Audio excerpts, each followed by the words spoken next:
سلام الله عليكم صاحب بيال إذ الكيمبا دور ونكسن سيدي معقول كنا قن كرتا لوجيك تضباطن ويل أو الشباب أو وبي لسو دول مرسي وبي فوستوين انت الله وبي لسو دول مرسي لسو جيحي إن انت سلقي غرغر اي ويركو اكيان قوارد دقالنا كقاتان اما كقبان لبس ساعنا يكون دقالمان ميل بلدوين اجرتو 30 كيلومتر دنك بري wax loo jogo maskaxdeeda qaadan karta maaha laakiin ciwaanka fiidiyoganba ma dhul xawaadla la xoreynaya mise hiiraan baa la xoreynaya anu taasaan kala fahmi laahay qodobkaas ayaan dhammaan barnaamijkeena duhurnimo ku qaadaa dhigaya ee waxaan rabaa sidaad la socotaan shabaab saakay rag aan ka badnayn nimankii qawaariijta ahaa ee dhiigga shacabka quudanayay ee dhiigga shacabka u maleeyay in ciyaar walba ee bareejo ku noqon karto saake 9 wiil ma dhameen burdaar deegaan la yiraa oo ciidanka gorgor saldhig ay ku leeyihiin bay saak soo jarmaadeen wana aqbali lahaa hadii gawaari qaraxya ay wadan lahaayeen oo albaabka gorgor ay ku dhufan lahaayeen wana aqbali lahaa hadii samana lagu garaaci lahaa meesha wana aqbali lahaa hadii qolooyin soo miidaamiyay ee gudaha gal lahaayeen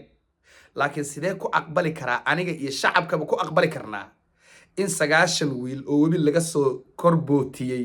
in ciidankii gorgor ay gudaha ugu galaan meesha ay la dagaalamaan 2 saacadood sida la soo weerinayana 3 ilaa 4 gaari oo kuwa dagaalkana ay ka qaataan sidee ku dhici kartaa taakii su'aasha shacabka Soomaaliyeed una isweydiinay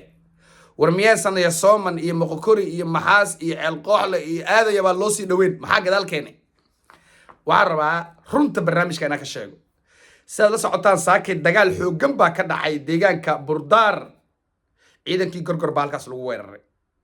wiilashii shabaab sida idin sheegay waa 2 saacadood oo dagaal ah nimankii qawaariijta ahaa 2 saacadood dagaal ay ciidankaad u jeedaan ee gorgor ee tababaran ee dawladda sheeno tababareen ee la leeyahay waa nimanka laga cabsado dab iyo basiinka oo laga baqo in saakay 2 gaari oo kuwa dagaalka qaarna waxay leeyihiin 4 gaari laga qaato oo la dagaalamo say ku dhici kartaa anigu mid baa laba maada mid waay bas wax kale waa u waay midda koowaad oo ciidan dawladeed horaan u sheegay waa ku daalay intay balwad iyo jaad iyo xashiish iyo bakti habeen la cunayo waa wax subax loo soo weeraro waajifaan horta inaad fahamtiin aan rabaa sidoo wiil Soomaaliyeed oo dharka qaranka tuutaha xiran ee gorgor ama haramcad ama cid kale ha noqdee ee qaran difaacaya xilliga lagu jiro sidee habeen uu qaad u cuni karaa sidee isku dhigan karaa dadka deegaanka waxay leeyihiinba nimanka burdaar jooga iyo ciidamada Soomaaliya oo dhanba kuwa hadda burdaaran ka hadlayay inta baxaanay jaad iska doontaanay bajaaj iska raacaanay gabdha loo soo diro shukaansi iyo xogtooda la helo la dhuuqo maarad ayaa subaxii markii jaadka ee tufaan lagu soo jarmaadaa midaan ordi ka raxta waa isaga jira oo xal dhan soo jeedo kulli ciidamada oo dhan maaha laakiin 90% waa marxaladda Soomaaliya su'aal baa imaanaysa ku soo gudbin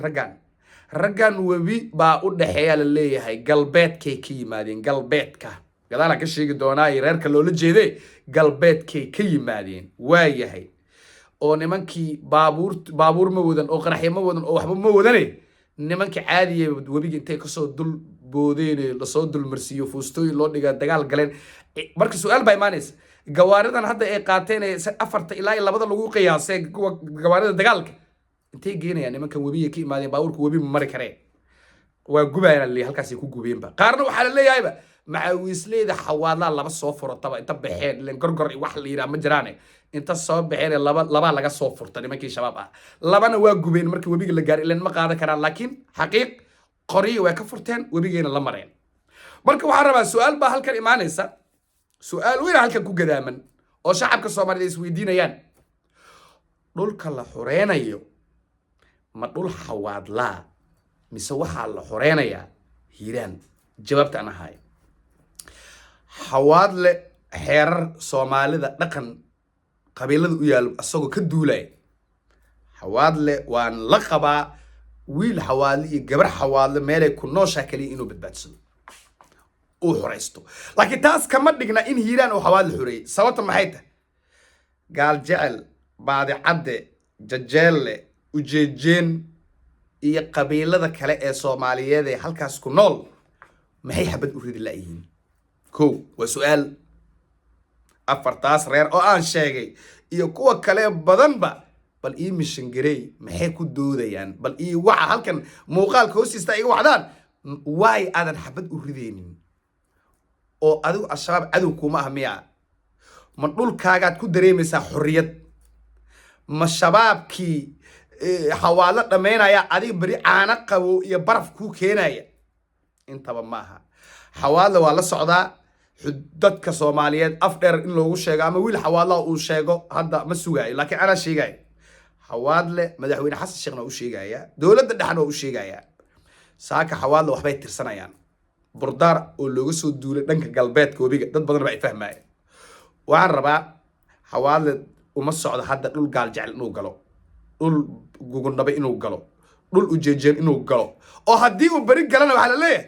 xawaadla gaal jecel qabtay xawaadla baad cadda qabtay xawaadla bajajeela qabsaday xawaadla nimankii ujeejeen oo muduloodka ahaa qabsaday baa la leeyahay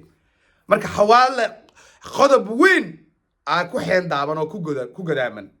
ma gudbi karo halkana shabaab lagala dirir maaye xisaab inta isku dhufsataan wixii idin soo baxo bal ii sheega mise saan ayaan ku joogaynaa hadda fiiri iyo sooman ceel qooxle mataqaanaa inta deegaan ay xawaadle u xoreeyey haddii webiga dhinaciisa kale loogu soo duulaayo asaana xawaadle halkaas aadi karin maxaa idin soo baxaya mar ilaa sheekada saanay ku soconaysaa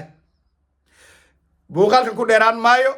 su'aalo badan oo maskaxiyana iyo wax badan oo la qarinaya halkan ku jira bal intii ka jawaabi kartana ha ii jawaabto intaa fahmi karinna waqtiga iyo waayaha ayaa fahamsiin doona intaasaan rabaa barnaamijkayga subaxnimo inaan kusoo gabagabeeyo waxaan leeyahay ciidan gorgoroo dagaalamaya habeenna marqaan u fadhiya shabaab subax iskama celi karaan maryan maxaa rabtaa haye waa bilaabata ma diyaar baa raashinka maba karin macbuudkow maxaad ka wadaa maba lay jeclee ii fasir ma rabtid noo haddaan ku fahmay marwa fertility center waa rumaynta riyadeenna kuma garan marwa waa xarunta keliya ee ka dhabayn karta riyadeenna afkaaga caano qabow lagu qabay